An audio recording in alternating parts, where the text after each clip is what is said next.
how are you doing today? I'm all right, guys. How are you? We're doing fantastic. Listen, the first thing I got to ask, I've never heard you comment on this, and I'm sure you take it in stride. What do you think about the whole Grimace spiel? You okay with this? Let's just say I'm not the demographic they're looking to reach with that. Yeah. So it kind of escapes my grasp, if you will. If people are latching onto it, great. Have fun with it. It's just, not something that I necessarily pay a lot of attention to. Understood. That pretty much goes for most adults. They have a purple seat. Like, this is the thing. And I'm not trying to rip the Mets here because this is going to be a positive interview, Howie. I can't wait to talk to you about the Mets. It's exciting and all that stuff. But you brought it up, BT. I mean, they have a purple seat in honor of a McDonald's mascot, while a team like the Red Sox has a red seat to honor a spot where Ted Williams hit a ball. I don't believe, Howie, that there's a Tommy Agee marker. Is there in Citi Field? Well, there was. Yeah, well, that I remember. At Shea Stadium eventually. Yeah. I guess Took right. a while, It happened at Shea, so you can't do it at Citi Field. But still, put a marker for that, not for freaking Grimace. Anyway, why'd you get me going on that? You know what they say. Let the kids play. Yeah, but Sal doesn't even want to do that. Mr. Grinch over here. Yeah. Forget about Grimace. Grinch.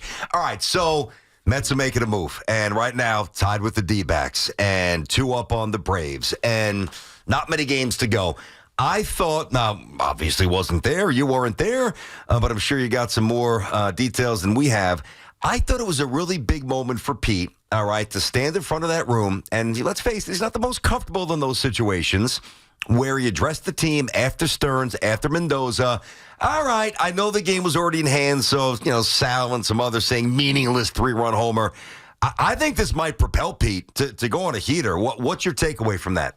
No, I don't know. I've learned to just take things day by day because to expect something to carry over often becomes unrealistic. But sometimes there is a trigger. And if that was it for Pete, his timing couldn't be any better.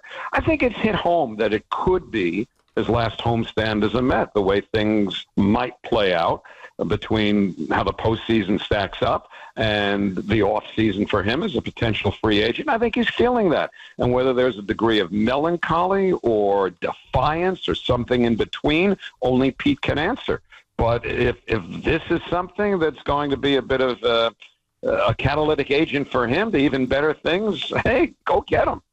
Yeah, and I'm with you, Howie. I mean, you want to believe it, but I need to see what he could do down the stretch here in big spots against the Phillies and the Braves. Yeah, it was nice last night. Now you got to carry that over. We compare a lot of times 2022 to 2024. We know what happened in 2022. We hope that it's a different result in 2024. You've obviously seen both teams up close. Which team do you think is better, the 2022 Mets or this current version of the Mets? I don't know that you could even make a comparison because, as we've learned, there's this year's team, there's next year's team, and there's last year's team. And it's not as though, you're talking about a bunch of kids that came up through the farm system who have moved to a point where they're going to be together for X number of years. No, it's, 2022 is a whole pitching staff ago and more. And I think if the character, if you want to go there, of that team was tested and they flunked the way they did down the stretch, this team has passed every possible character test. I don't know what it is. None of us really can define it. But you know what? This team has it, more so than the 2022 team did in retrospect. How that manifests in the next week, 2 weeks, 3 weeks or more remains to be seen. But there does seem to be a special feel to this team that maybe didn't exist 2 years ago. Yeah, I mean, it's ranged everywhere from highly improbable to incredibly galvanizing. It's been an interesting season for sure. Howie Rose, BT and Sal on the Fan. Great longtime voice of the Mets here. So what do you think the internal, within the organization, level of concern with Lindor is right now? I think it's got to be anywhere from significant to something just a little bit less than that.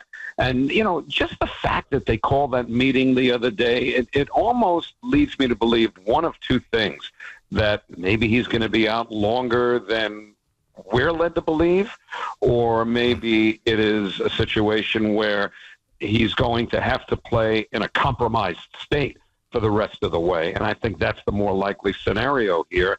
I'm not a doctor. I'm not privy to everything that they know, regardless of what we're told.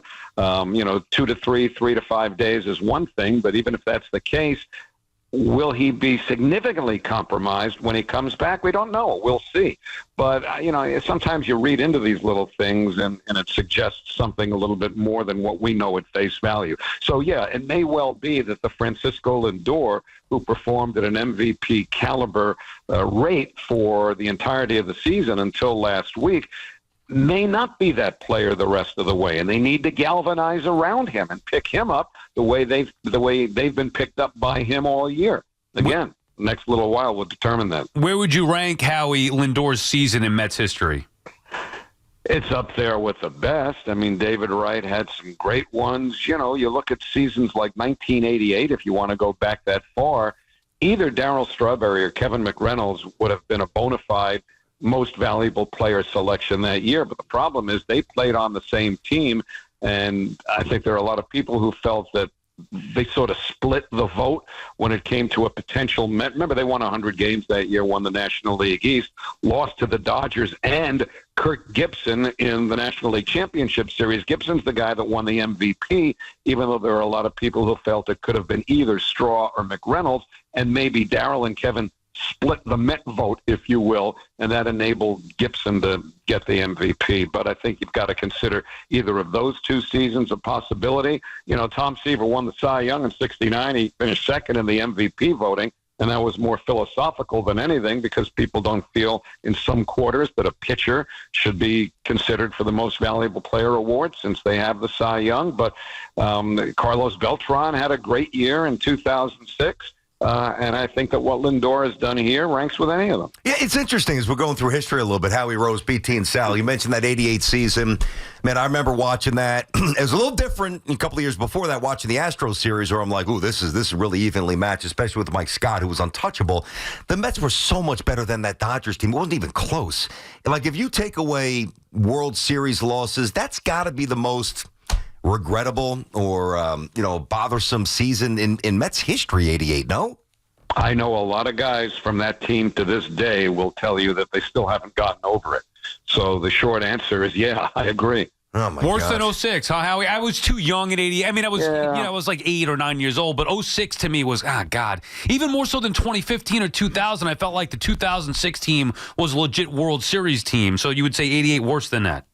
I think so. I mean, the '88 team, to me, was a better team than the '06 team, and certain injuries to the pitching staff in particular compromised that '06 team down the stretch.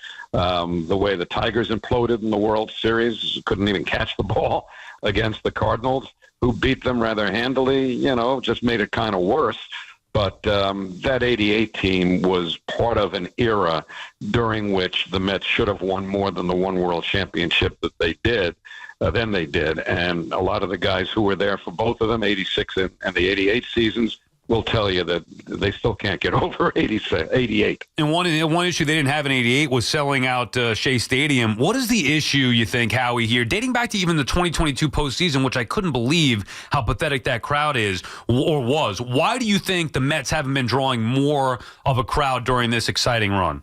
Well, I think we have found out from the reaction the last couple of days on social media. And I don't know what an organization that has as much invested financially in this team can do to counteract it.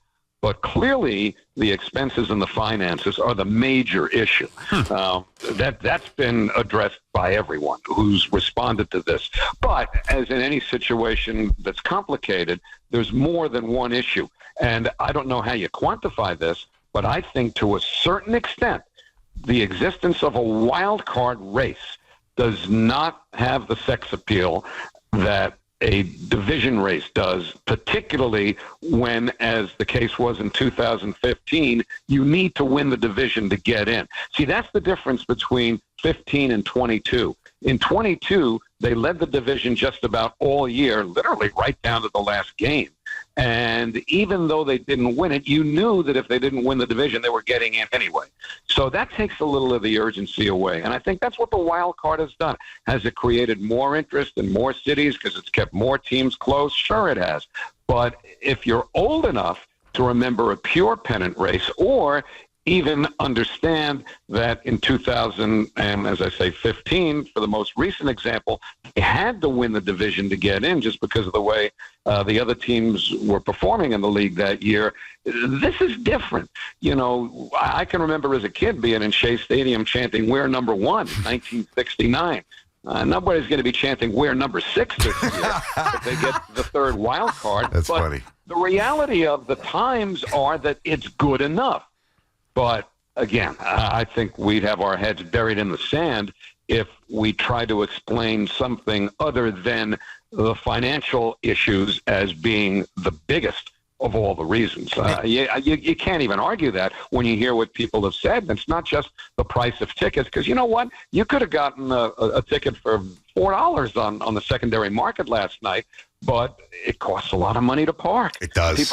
People are saying, "I don't know. I mean, I get a press parking spot. I don't know." But I have found out in the last couple of days it costs $40 to park your car. And then, you know, you factor in the price of food and everything else. And, yeah, I understand the concerns of people. But, you know, this is the cost of doing business in sports in the 21st century, particularly in a big market when you've got a big market payroll. So I don't know the way around that. But I know that there's more to it than simply the expenses. And that's why I bring up the wild card situation. I think that's an interesting theory. And by the way, Howie, just for the record, there's many years as a Jets fan, I'll happily chant, "We're number 6. I get I'll it. take it, man. I get it. You know, I think that theory is on point, not about the finances. I think that's wildly apparent, and all sectors of society and fan bases are adversely affected right now, as we know. But, like, being desensitized for the wild card race versus the old school pennant race, I think you're onto something there. But don't you think on some level, and this is no disrespect intended, but me and Sal talk about this all the time, for a team that almost never goes to the playoffs back-to-back years, we know the Mets history, and the Mets history that's good is amazing, you know, the Seavers and the 86 team, et cetera, but there's just too many years that are lost and apathetic and empty. Don't you think just merely being in the race would be enough to incentivize people to go? I would, but again, I can't pretend that everything that I've seen and heard in the last couple of days doesn't exist as the overriding factor. People have budgets, people have lives, they're raising kids, they're paying the rent, they're trying to put food on the table, and when they speak, I've got to listen, and they're right. Yeah. I mean, it's not a matter of right or wrong. If that's their reason, then they don't have to defend it. So it's legit, and how they get around that, I don't know, other than, again, this is the cost of doing business in big markets with big budget teams these days. Howie, you look, let's get to a cool... I'll throw something else in, too. Go for it. I just think that the radio broadcasts are so outstanding that a lot of people would rather just stay home and listen, and I get that. That's right. I love listening to you, man. That is true. Met fans don't know that about me. I've listened to Howie forever. I think you're phenomenal. I've told you that many times. I appreciate it, but I'm having fun. Of course you are, and that's why we love you, because it sounds like you're having fun. You haven't taken the job too seriously. You don't take yourself too seriously, and you're entertaining. Acuña. So, talk about Lindor, and now the exact opposite, a young buck trying to earn some stripes here. He's looked fairly comfortable. He's hit the ball hard for the most part, last night aside. He's fielded seamlessly. The minor league numbers are not incredibly impressive. So what internally do you think that the Mets believe and really love about Acuña moving forward? Well, I think the raw tools that we've already seen on display, again, save for the one ball they didn't catch last night, but that's going to happen. He's here ahead of schedule. He's here by necessity, and I can't escape that reality. But at the same time, he brings stolen base potential, which doesn't hurt in this generation where it's harder to throw runners out trying to steal bases than it's ever been. He's considered a good defender either at shortstop, second base, center field. They need that versatility. Don't forget, it's not only Lindor that's out right now. It's Jeff McNeil who's gone for the rest of the year, too, and that's really your starting middle infield. Jose Iglesias has been one of the great stories in all of baseball this year, and he is a key reason why the Mets are where they are. That's an inescapable truth. But, Acuña just gives them another dose of youthful exuberance and energy and certain abilities that play well. Now, he's a free swinger. He's going to chase. He had a 3-hit game last night, and that's wonderful. But, over a full season at Syracuse, when he hit 258, strikes out, blah, blah, blah, he's not a polished major leaguer yet, but he's capable of giving them an injection of stuff that they really need here, and we saw some of that last night. BT and Sal talking with Howie Rose here on the Fan. Last one from me, Howie. The starting pitching has been unbelievable, literally unbelievable. Like, you go into the season with that rotation thinking, it's going to be a weak spot even at the deadline. I want him to get Blake Snell. What are your thoughts on the starting rotation, and do you believe what Sean Manaea is doing is legitimate moving forward as a top-end pitcher? Well, I'll answer the last part first. Very simply, yes. And I'll expound on that in a moment if you like. But one thing I do want to say about the pitching, kind of from an overview perspective, is Jeremy Hefner needs to take a bow here, because I think when you looked at this pitching staff going into the season, you saw in a best-case scenario the potential for guys to perform up to the numbers on the back of their baseball cards. But what you really held your breath on was their ability to do so in a healthy fashion by staying in rotation. Does anyone, and I would question even within the Mets organization, or did they believe that they would get 30 or more starts out of Severino? No, I can't imagine how you would based on what's happened the last couple of years with him. Manaea made one adjustment last year with the sweeper. He's made another one now by dropping the arm angle down to where he looks like a Sid Fernandez clone to me. That's sustainable. Remember, those guys are eligible for free agency at the end of the year. Peterson came back from his hip problem. Quintana, who had a lot of physical problems last year, is going to make around 30 starts. And I think that whatever role a pitching coach has in getting guys prepared, what the medical and performance staff have had to do to keep them healthy and on the field in rotation, those guys need to take a bow, because I think that flies under the radar.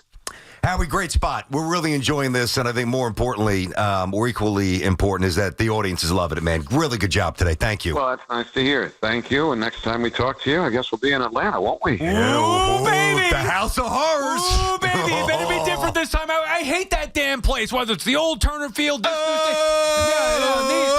Howie, it's got to be different this time. It's got to be different this time, please. It is different, if only because it's a new group. There you go. Not beholden to anything that happened before. It's a positive slant. As Bob Murphy used to say, fasten your seatbelt. It's going to be a fun, at least last week and a half, and who knows how far beyond. But I'll say this before we sign off here. I firmly believe, and I mean this, I firmly believe that any one of the 12 teams that ultimately get into the postseason this year have a legit shot to win it all. There's no superpower. It's there for the taking. Let's have some fun. How about a little Yankees-Mets fun? Let's go. Bring that back, a little 2000 revisit, I'm down with that. No travel. I love it. Thank you, Howie. I'll see you, buddy. All right, man. He's awesome, dude.